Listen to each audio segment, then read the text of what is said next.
तुझ्या प्रेमाची गोष्ट भाग 17. शांताबाई आणि टिया सोडून सगळे मुंबई पोचतात. त्या दोघी त्यांच्या घरी जाऊन 2 दिवसांनी परत येणार होत्या. राऊतांच्या बंगला तर आतून बाहेरून पूर्ण फुलांनी सजवलेला होता.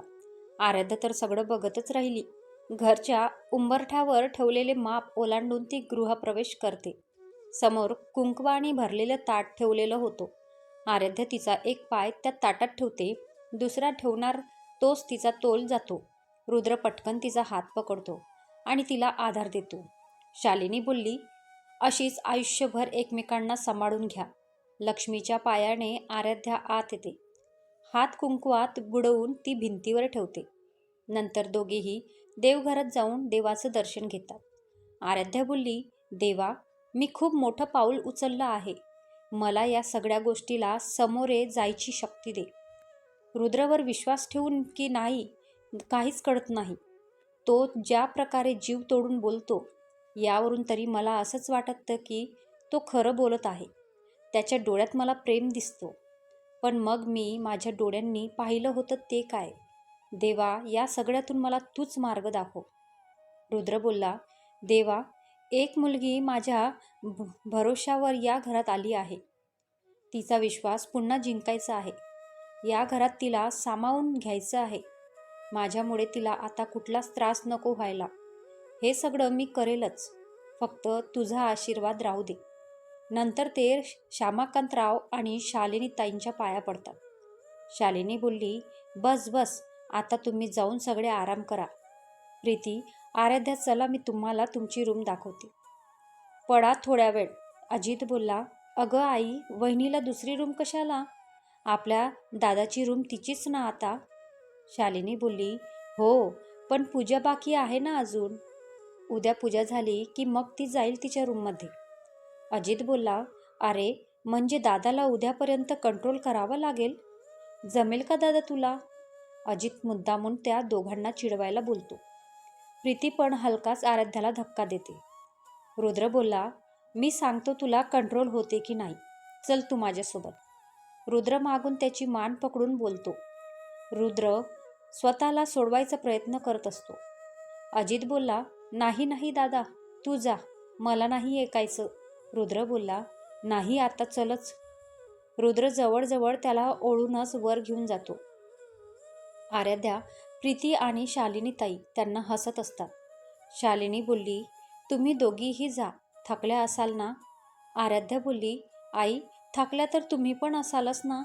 मी करते ना तुम्हाला मदत. शालिनी बोलली, बिलकुल नाही, आणि पुढे हे सगळं तुलाच करायचं आहे, तर आता आराम कर. शालिनी ताई त्यांना त्यांची रूम दाखवते. दोघेही फ्रेश होऊन पडतात. प्रीती तर लगेच झोपी जाते. पण आराध्याला झोपच येत नव्हती.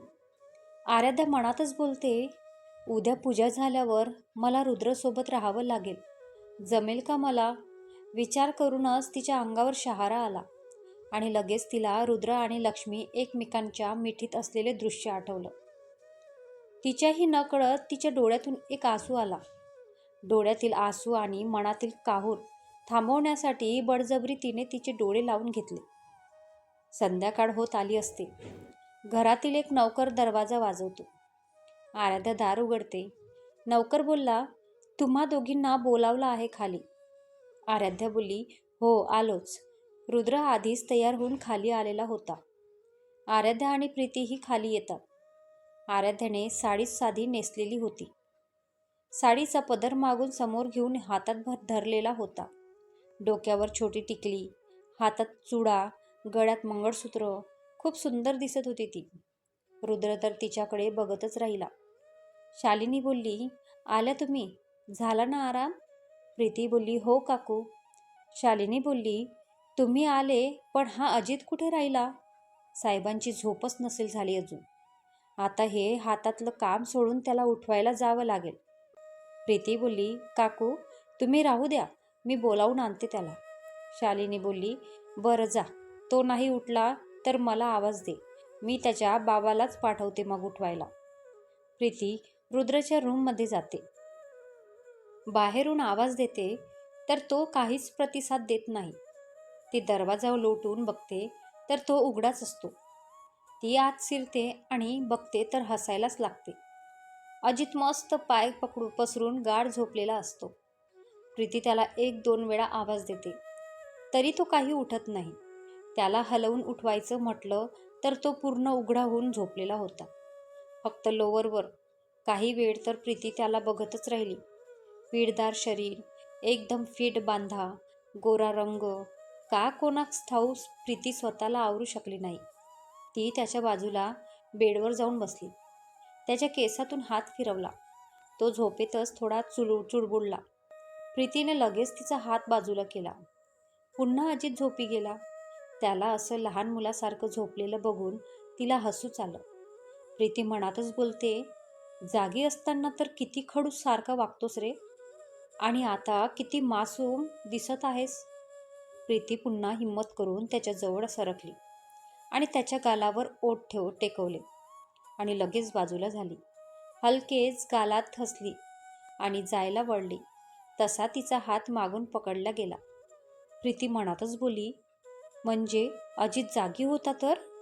प्रीती, किती मूर्ख आहेस तू. आता ती जाम घाबरली.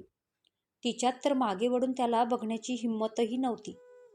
ती तसाच तिचा हात सोडवायचा प्रयत्न करत होती, पण अजित सोडेल तेव्हा ना. शेवटी हिंमत करून तिने वळून अजितकडे पाहिलं. अजित नजर रोखून तिच्याकडेच बघत होता. अजित बोलला, तू काय करत आहेस इथे? प्रीती बोलली, ते अजित बोलला, ते काय? प्रीती बोलली, ते काकूंनी बोलावलं आहे तुला, तर आवाज द्यायला आली होती. अजित बोलला, ते नाही विचारत आहे मी. इथे बेडवर माझ्याजवळ काय करत होती? प्रीती बोलली, ते तुझ्या केसांमध्ये कचरा होता ना, तोच काढत होती. अजित बोलला, अच्छा, तुमच्यात केसांमधला कचरा गालावर पप्पी घेऊन काढतात का? आता मात्र प्रीती कावरी बावरी झाली. तिला काय बोलू कळतच नव्हतं. ती इकडे तिकडे बघू लागली. गाल लाजेने लाल झाले होते. अजितला तर तिला असं बघून मज्जा येत होती. ती हात सोडवायचा प्रयत्न करत होती, पण अजितची पक्कड पक्की होती. प्रीती बोलली, अजित सोड ना हात, दुखतोय. ती केविलवाणा चेहरा करून बोलली. तिचा चेहरा बघून अजितने लगेच तिचा हात सोडला. ती लगेच पळत पळत बाहेर जाऊ लागली. तसा अजितने तिला आवाज दिला. ती दारातच अजितला पाठमोरी उभी राहिली. अजित बोलला, तुझा ही पप्पी उधार राहिली बरं का माझ्याकडे. मी लवकरच तुला तुझी परत करेल काय?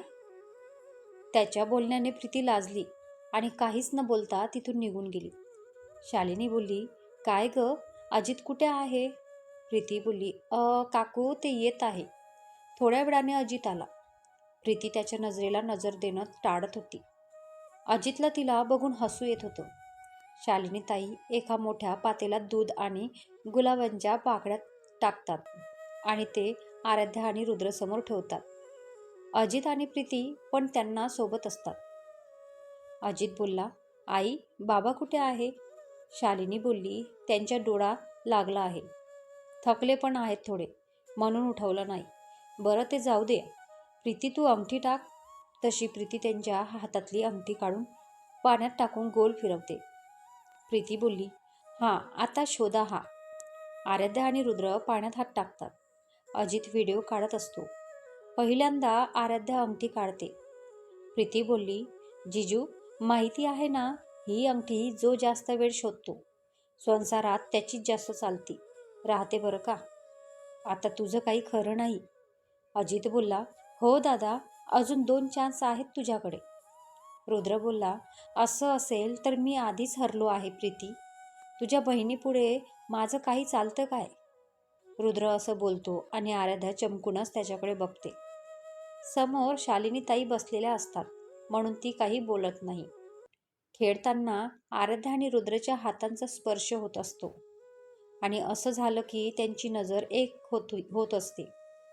रुद्र तिच्याकडे एकटक बघायचा, पण आराध्या तिची नजर खाली करायची. त्यांचे हे सगळे क्षण अजित कॅमेरामध्ये कॅप्चर करत होता. दुसऱ्या वेळेस रुद्र अंगठी बाहेर काढतो. प्रीती बोलली, आता शेवटी बघू कोण जिंकते ते. तिसऱ्या वेळेस ही अंगठी रुद्राला मिळते, पण तो मुद्दाम सोडतो आणि मग ती आराध्याच्या हाताला लागते. आराध्या ती अंगठी बाहेर काढते आणि सगळे तिच्यासाठी टाळ्या वाजवत असते. प्रीती बोलली, वा, अरे किती छान. आता तर हे ऑफिशियली डिक्लेअर झालं की घरात राज माझ्या बहिणींचाच असेल. आराध्याच्या चेहऱ्यावर आनंद असतो आणि तिचा आनंद बघून रुद्रला आनंद होतो. दुसऱ्या दिवशी घरात पूजा असते. आराध्य तयार होत असते तर प्रीती शालिनी ताईंना प्रसाद बनवण्यात मदत करत असते. आराध्या आणि रुद्र पूजेला बसतात. पूजा व्यवस्थित संपूर्ण होते. सगळे सोबतच जेवून घेतात. शालिनी बोलली, रुद्र, आराध्या, तुम्ही आपल्या कुलदेवीच्या दर्शनाला जाऊन या. अजित बोलला, आई, किती ते देवदर्शन? शालिनी बोलली, तुला काही कळत नाही तर बोलू नको मध्ये. देवदर्शन करूनच नवीन संसाराची सुरुवात करायची असते. प्रीती, तू पण जा बाळासोबत.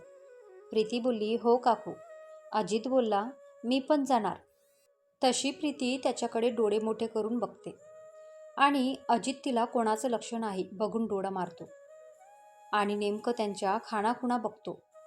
रुद्र बोलला, अजित, तू कशाला? तुला तर जीवावर येते ना देवदर्शन. मग कशाला येतो? तू राहू दे, आम्हीच तिघे जातो. अजित बोलला, नाही नाही, आई म्हणते ते बरोबर आहे. देवदर्शन तर करायलाच पाहिजे ना. मी पण येणार. शालिनी बोलली, बरं बरं, भांडू नका, तुम्ही सगळेच जा. ते चौघंही देवदर्शन करून येतात. आराध्य शालिनी ताईंना मदत करत असते तर रुद्र बाहेर अंगणात फोनवर बोलत असतो. प्रीतीवर अजितच्या रूमकडे जाते. तो लॅपटॉपवर काहीतरी काम करत होता. प्रीतीने दारावर नॉक केलं. अजित बोलला, अगं नॉक काय करते? ये ना आत. प्रीती बोलली, नाही, आत नाही, तूच ये बाहेर. अजित बोलला, का ग? आत यायची भीती वाटते का? अरे हो, तुझा कंट्रोल नाही ना राहत मग स्वतःवर. प्रीती, तुझी फालतूची बडबड झाली असेल करून तर येते का बाहेर? अजित बोलला, हा आलो, बोल, काय म्हणते? प्रीती बोलली, आज आराध्या आणि जीजूसाठी आपण काही प्लॅन करायला हवा ना. अजित बोलला, काय प्लॅन करायचा आहे? प्रीती बोलली, अरे आज पूजा झाली ना. अजित बोलला, हा मग झाली पूजा, आता काय करायचं? प्रीती बोलली, मग आज त्यांच्या संसाराला सुरुवात होईल ना. अजित बोलला, हो, पण त्याचं काय? प्रीती बोलली, अरे मूर्ख आहेस का तू? तुला काहीच कळत नाही का? अजित बोलला, अगं मग तू सरळ सरळ सांग ना, काय म्हणायचं आहे ते. तू घुमून फिरून कशाला बोलत आहेस? प्रीती बोलली, अरे मूर्खा, आज त्यांची फर्स्ट नाईट असेल ना. प्रीती एका दमात बोलून जाते. अजित बोलला, ओ यस, पण मग त्यात आपण काय करायचं? प्रीती बोलली, आपण त्यांची रूम डेकोरेट करायला हवी ना. अजित बोलला, त्यासाठी फ्लॉवर्स, कॅन्डल्स आणावे लागतील ना. प्रीती बोलली, ते मी सगळं आणलं, तू फक्त मला हेल्प करायला चल. अजित बोलला, आणि रुद्रदादा आला तर? प्रीती बोलली, मी काकूंना सांगून आली आहे, त्या अडकून ठेवतील त्याला खालीच. अजित बोलला, बरं चल मग. प्रीती आणि अजित पूर्ण रूम सजवतात. रात्री जेवण झाल्यावर आराध्या रूममध्ये जाते. प्रीती मोबाईलवर टाइमपास करत बसलेली असते. साडी बदलायला आराध्या तिची अलमारी उघडते तर तिचे कपडे नसतात त्यात. आराध्या बोलली, प्रीती, माझे कपडे कुठे गेलेत? प्रीती बोलली, तुझ्या रूममध्ये असतील. आराध्या बोलली, अगं नाही आहे तिथे. प्रीती बोलली, तेच तर म्हणत आहे मी, इथे नाहीच आहेत, तुझ्या रूममध्ये आहेत. आराध्या बोलली, माझ्या रूममध्ये म्हणजे? प्रीती बोलली, आता जिजूंची रूम, तीच तुझी रूम. आराध्या बोलली, तुला काय गरज होती ग नसता शहाणपणा करायची? कशाला हात लावला माझ्या कपड्यांना? प्रीती बोलली, तुझ्या सासूने जे सांगितलं ना ते केलं मी, उगाच माझ्यावर चिडू नको. आराध्या बोलली, पण मग आता काय करायचं? प्रीती बोलली, काय करायचं म्हणजे? जा तुझ्या रूममध्ये, तसंही आजपासून तुला तिथेच राहायचं आहे ना. आराध्या बोलली, मी नाही जाणार. प्रीती बोलली, का? आराध्या बोलली, ते असंच. प्रीती बोलली, नवीन नवीन लग्न झालं आहे तुझं, you should enjoy this days. Aaradhya, तुला अवघडल्यासारखं वाटत असेल तर चल, मी येते तिथपर्यंत तुझ्यासोबत. प्रीती आराध्या रुद्रच्या रूमकडे जातात. आराध्या दरवाजा उघडते. रूममध्ये कोणीच नसतं, पण रूम बघून आराध्या शॉक होऊन जाते. सजवलेली ती रूम बघून आराध्याला धडकीच भरते. आराध्या बोलली, प्रीती, हे सगळं काय आहे? प्रीती बोलली, काय म्हणतात त्याला हा? तुमची मधुचंद्राची रात आहे. चल लवकर घे घालून तयार हो. प्रीती तिला एक ड्रेस देते. आराध्या ड्रेस उघडून बघते. आराध्या बोलली, ए नाही, मी नाही घालणार हे. मला नाही जमणार हे सगळं. प्रीती बोलली, नाही वगैरे काही नाही.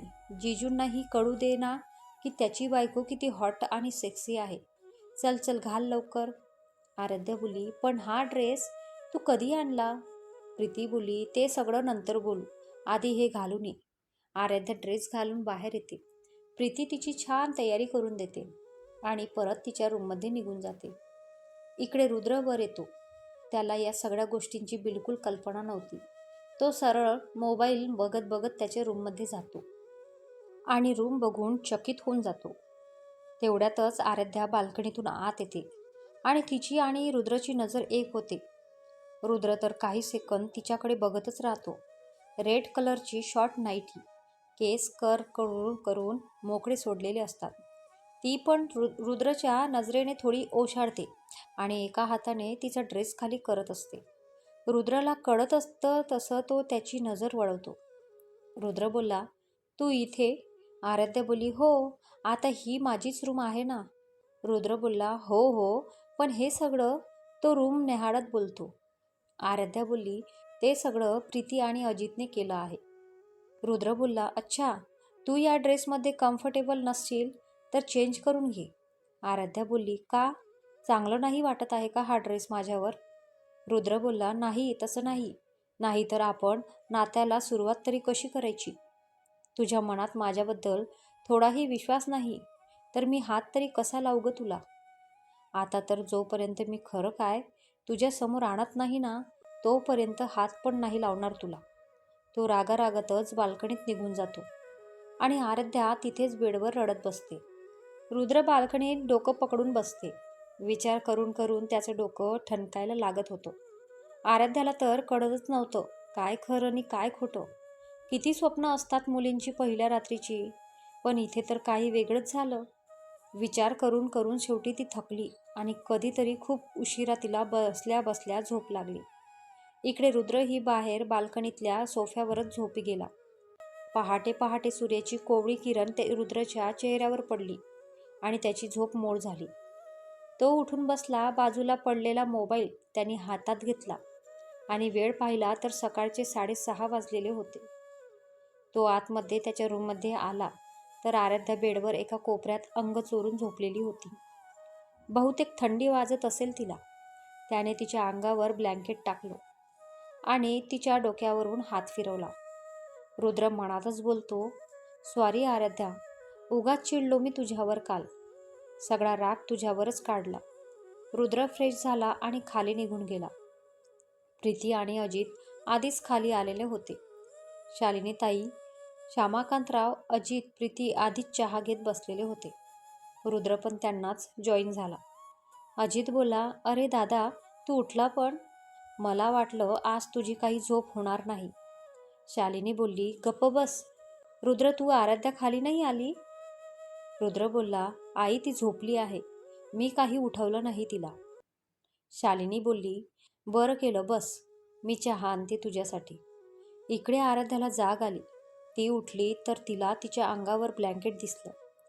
तिने उठून बाल्कनीत पाहिलं तर तिथे रुद्र नव्हता. घड्याळात पाहिलं तर 7 वाजले होते. तिने पटकन तिचं आवरलं आणि एक साधी साडी नेसून खाली आली. अजित बोलला, वहिनी, गुड मॉर्निंग. आराध्या बोलली, गुड मॉर्निंग एव्हरीवन. सॉरी आई, मला उठायला थोडा उशीर झाला. शालिनी बोलली, अगं चालतेच आहे आणि एवढा काही उशीर नाही झाला. श्यामाकांतराव बोलले, आजचा पेपर वाचला का तुमच्यापैकी कोणी? शालिनी बोलली, नाही हो. का, काय आहे? श्यामाकांतराव त्यांना पेपर दाखवतात.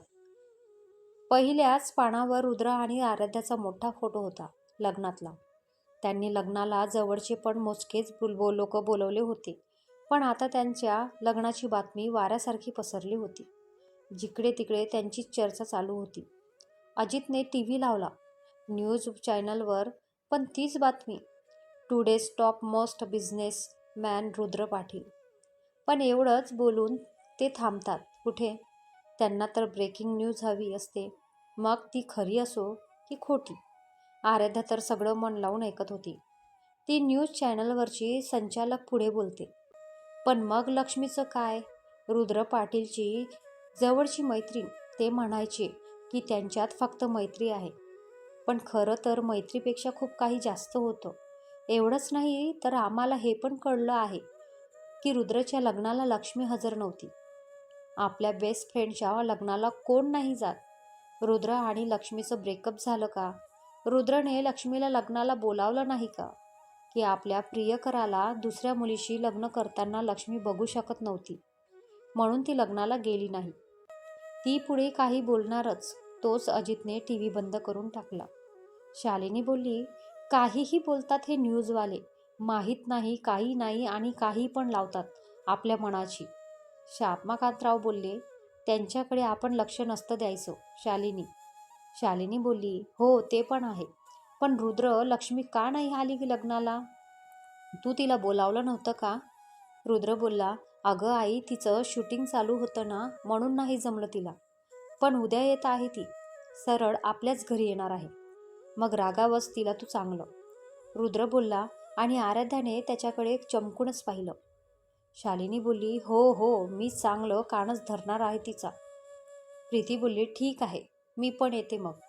रुद्र बोलला, येते म्हणजे कुठे जाणार आहेस? शालिनी बोलली, सुरेशराव आणि शारदाताई आल्या का? प्रीती बोलली, नाही तर, ते नाही आले. रुद्र बोलला, मग कुठे जाणार आहे? साताऱ्याला? प्रीती बोलली, नाही, इथेच मुंबईच्या घरात.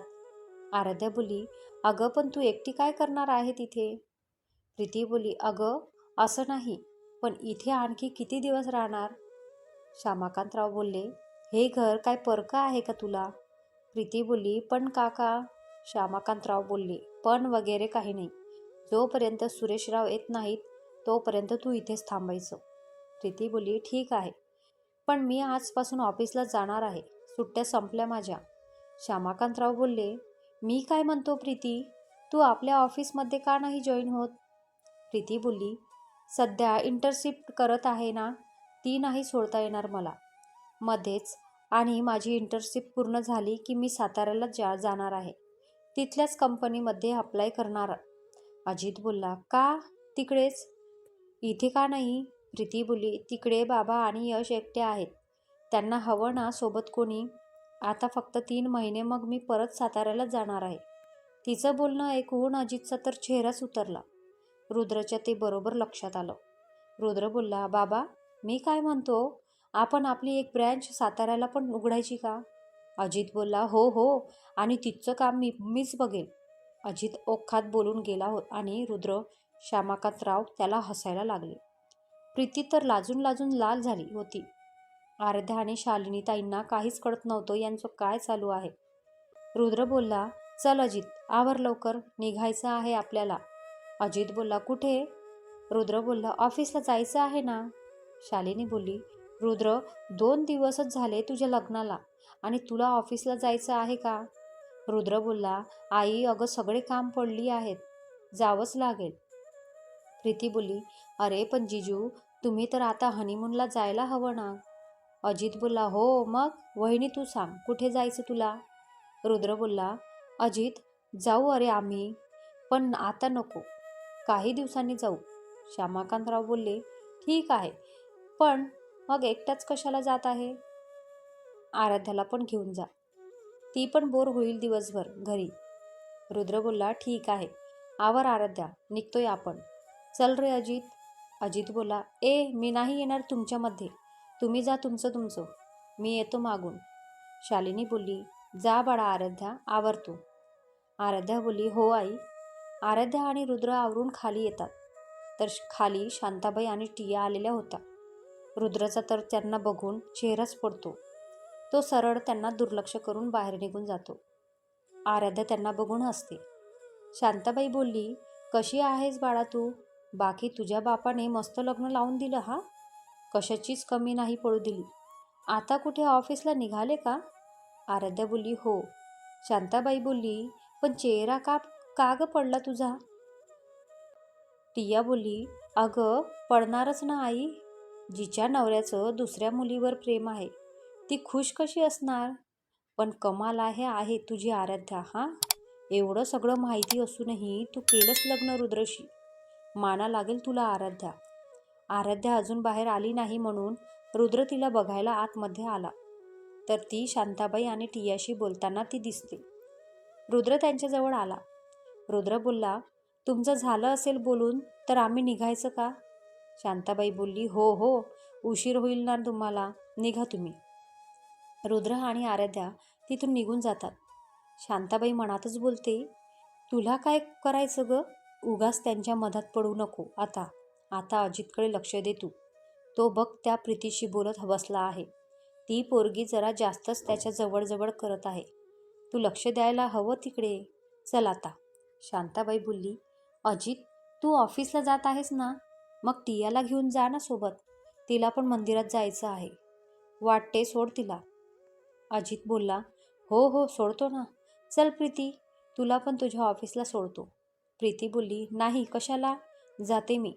शालिनी बोलली, अगं पण तो जातच आहे तर जा ना सोबत. शांताबाईला तर खूपच राग येतो तिचा, पण कसं तरी हसून त्या बोलतात. शांताबाई बोलली, हो हो, तू पण जा सोबत. अजित, प्रीती आणि टिया पण निघतात. इकडे आराध्या आणि रुद्रचं छान स्वागत झालं ऑफिसमध्ये. सगळे त्यांचं अभिनंदन करत होते. रुद्र मीटिंगला निघून गेला. थोड्या वेळात अजित ऑफिसला आला. रुद्रची मीटिंग संपल्यानंतर तो त्याला भेटायला गेला. अजित बोलला, दादा सगळं व्यवस्थित आहे ना तुझ्या आणि वहिनीमध्ये? तुम्ही हनीमूनला का नाही जात आहात? रुद्र बोलला, सगळं ठीक आहे रे. तू काय असं विचारत आहेस? अजित बोलला, कारण तसं वाटत नाही आहे. रुद्र बोलला, तुला तर माहितीच आहे ना सगळं. अजित बोलला, हो पण दादा असं किती दिवस चालेल? आता तर लग्न पण झालं. रुद्र बोलला, बस आजचा दिवस. उद्या सगळ्या गोष्टींचा सोक्षमोक्ष लावणार आहे मी. अजित बोलला, म्हणजे नक्की काय करणार आहेस तू? रुद्र बोलला, ते तुला उद्याच कळेल. तू फक्त एक काम कर. उद्या आपल्याच रेस्टॉरंटमध्ये एक छोटी पार्टी अरेंज कर. आणि सगळ्यांना सांग की ती पार्टी तुझ्याकडून आहे. रेस्टॉरंटमध्ये एक प्रायव्हेट कॅबिन आपल्यासाठी बुक कर.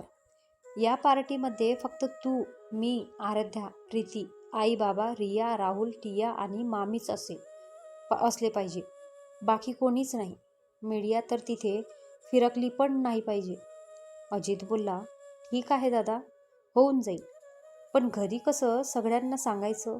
ते विचारतील ना पार्टी अशी अशी कशी अचानक काय ठेवली. रुद्र बोलला, तेवढं कर ना तू ॲडजस्ट. आणि हो, प्रोजेक्टवर आणि साऊंड सिस्टीम पण असायला हवी तिथे. अजित बोलला, ठीक आहे, करतो मी सगळं. पण काही टेन्शन नाही ना? रुद्र बोलला, काहीच टेन्शन नाही. टेन्शन तर उद्या संपणार आहे सगळं. अजित बोलला, ओके, होऊन जाईल मग सगळं. संध्याकाळी सगळे घरी येतात. अजित सगळ्यांना पार्टीबद्दल सांगतो. शालिनी बोलली, अरे पार्टीची काय गरज? आणि घरचेच आहेत सगळे तर मग घरीच केलं असतं ना सेलिब्रेशन. बाहेर जायची काय गरज आहे? अजित बोलला, माझ्या एकुलता एक भावाचं लग्न झालं आहे. सेलिब्रेशन तर हवंच ना. कोणीच नाही म्हणू नका प्लीज. उद्या आपण संध्याकाळी धमाल करणार आहोत. श्यामाकांतराव बोलले, ठीक आहे, होऊ दे तुझ्या मनासारखं. अजित बोला, थँक्यू बाबा. रुद्र बराच वेळ खाली फोनवर बोलत बसतो. तो त्याच्या रूममध्ये जातो तर आराध्या झोपलेली असते. तो तिच्याच बाजूला बेडवर जाऊन झोपला. खरं तर आराध्या जागीच होती. तो आल्याची चाहूल लागताच तिने झोपेचं नाटक केलं. तो तिच्या बाजूला झोपताच तिच्या मनात धडकी भरली. थोड्या वेळाने तिने मागे वळून पाहिलं तर रुद्र बेडच्या एका कोपऱ्यांवर तिच्या पासून अंतर ठेवून झोपला होता. मग नंतर आराध्या पण झोपी गेली.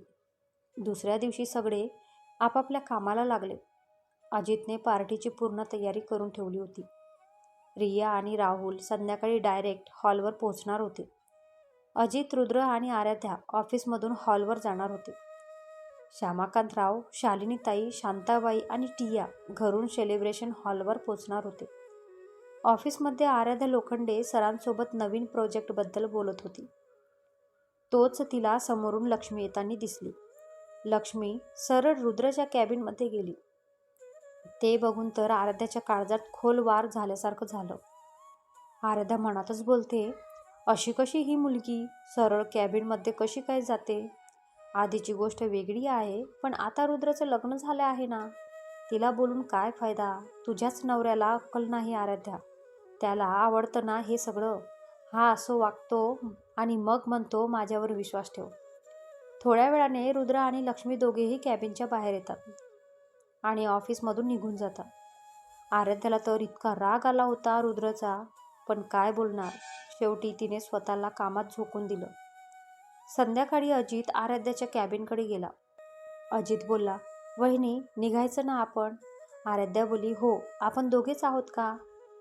अजित बोलला, हो. ते आराध्या बोलली, तुझा दादा त्या लक्ष्मीसोबत गेलाय ना? अजित बोलला, हां, ते त्यांचं काम होतं ना म्हणून. आराध्या बोलली, काम? खरंच? बरं जाऊ दे, पार्टीला तरी येणार आहेत ना ते? अजित बोलला, हो हो येणार आहे. आराध्या बोलली, बरं चल मग निघूया आपण. बापरे, काय मग? काय करणार आहे रुद्र? आणि तो आराध्याला न सांगता लक्ष्मीसोबत का गेला असेल? आराध्याला सोडणार तर नाही आहे ना तो? तर पाहूया पुढच्या भागात. हा भाग कसा वाटला कळवायला विसरू नका. धन्यवाद.